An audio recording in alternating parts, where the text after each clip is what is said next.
I'm Minoti Chakravarti Kaul. I come from India, New Delhi. I'm a retired professor of economics from Lady Shri Ram College, which is an affiliate college of the University of Delhi. I used to teach economics. That was the basic grounding that I had.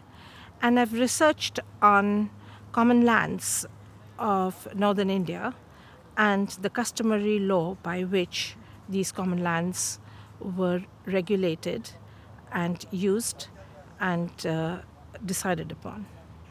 The circumstances under which I started my research in 1978 were those of violent protest on the part of villagers of a village called Kanjavla in northwest Delhi.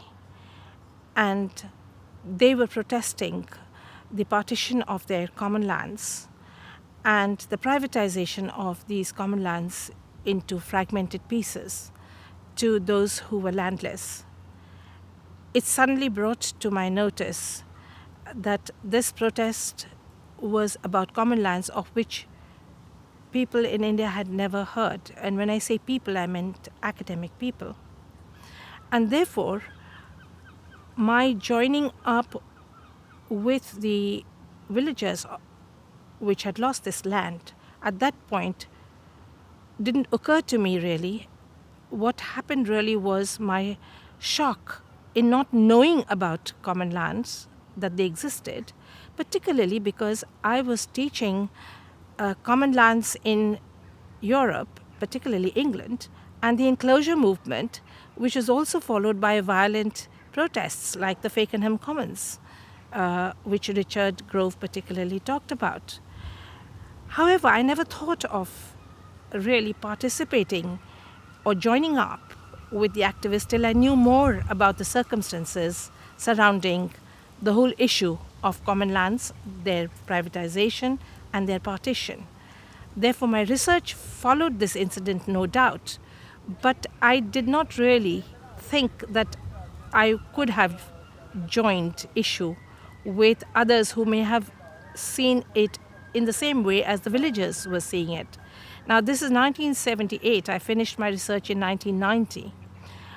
But when Vinita Damodaran asked me to come and join the group which she had organized in this university, trying to see how you could meld, so to say, academia and academic studies with real issues of the world, and then participate particularly in issues which were not really just situations for certain people, and therefore to raise our voices against such issues.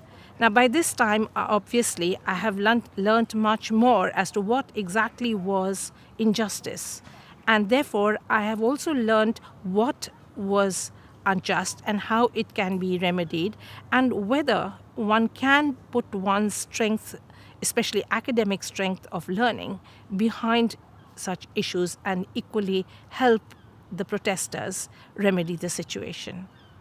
Basically, the discipline that you take up for undergraduate and graduate studies may just be the foundation stones of how to look at any issue in whichever discipline you take up.